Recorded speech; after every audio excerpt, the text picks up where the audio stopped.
Hello, spring football fans, UFL fans, and what a day of games we've had this weekend so far. Friday night we had the second overtime game of the year, both involving the Showboats, and the Showboats have won both those overtime games. Today, we now know it will be the Michigan Panthers and the Birmingham Stallions in the USFL Conference Championship game for the second year in a row. How did we get here? Well, Michigan won their game 30-18 over at TD ECU Stadium, which means the Panthers automatically clinched a playoff spot, and the Houston Roughnecks were sent home for the year, which meant since Houston lost, Birmingham had already clinched a playoff spot before their game was even over. So the conference championship is set there. We'll talk about the Michigan and Roughneck game quickly.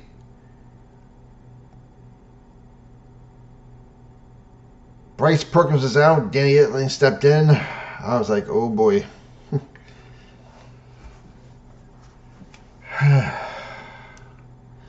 But for the sake of the league, I was rooting for Houston because I think it would have been better for the league to have 3 teams involved in Week 9 instead of just having a already clinched conference championship game. But Houston had 441 yards on offense today. I mean, they were unbelievable. Jalen McClendon had a really good game. I mean, 441 yards to 254 in favor of Houston. They more than doubled it on the passing game. Had 125 yards. And rushing, they had 8 more first downs than the Panthers. They had 28 more offensive plays. And almost 9 minutes more of time of possession. What happened? They were only 1 for 3 in the red zone. Michigan was 2 for 2. And despite no Bryce Perkins today, Danny Etling did throw for 167 yards and 3 touchdowns. Jalen McClendon had 316 yards, passing, 2 touchdowns, and 1 bad interception. So, your Michigan Panthers are in the playoffs, and despite what happened today, the Birmingham Stallions are in the playoffs, despite the fact they might have lost the best game of the year against the Battlehawks at the Battle Dome. 29-28 was the final score. St. Louis finally wins a big game at home. Good for them. I said this was the game of the year last year when these two teams played. This is, so far, you could really make the case. This game, as well as the Battlehawks and Panthers game, maybe the 2 best games of the year. This was a fun game to watch. The paid attendance was over 30,000. There wasn't 30,000 people there, but the crowd was still good. Kudos to the Battlehawk fans, because if you don't know what the weather situation over there is like, they have multiple supercells all over the place, lightning strikes everywhere, tornado winds everywhere, and they still had a very good crowd compared to the 4,000 in sunny Houston. I'll leave it alone now. Despite that, Birmingham had almost 100 yards more on offense.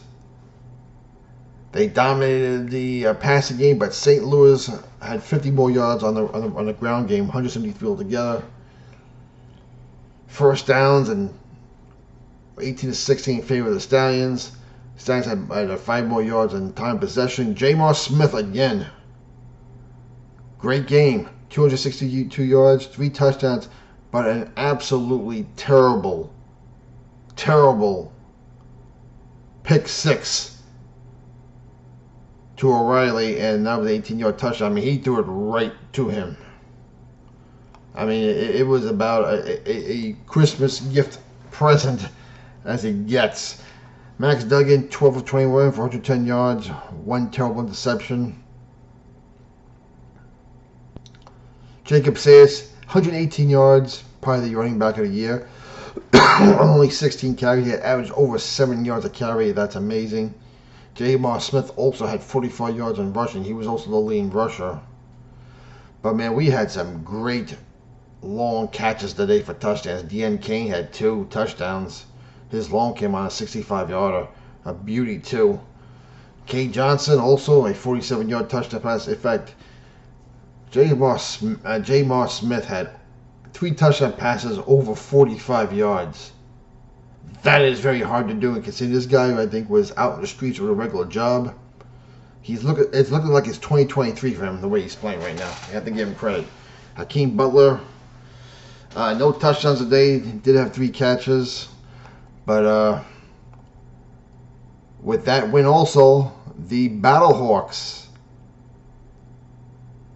I believe, have they clinched the playoff spot? No, they haven't yet. All right. We may know more tomorrow, because if Arlington loses tomorrow to DC, then they will clinch a playoff spot. And then with DC winning tomorrow, they would clinch the playoff spot, which means you would have your XFL Conference Championship game set away between DC and St. Louis. With now, here's some terrible news we got from the league today. They already announced that the USFL Conference title game is going to be at Protective Stadium in Birmingham, because Ford Field is not available, I think, on June 8th. This is quite embarrassing for the league. I'm sorry, it is. This is something they got to work out next year. Next week, these 2 teams play, Birmingham and Michigan. And chances are the winner of that game is going to win the division and have home field advantage.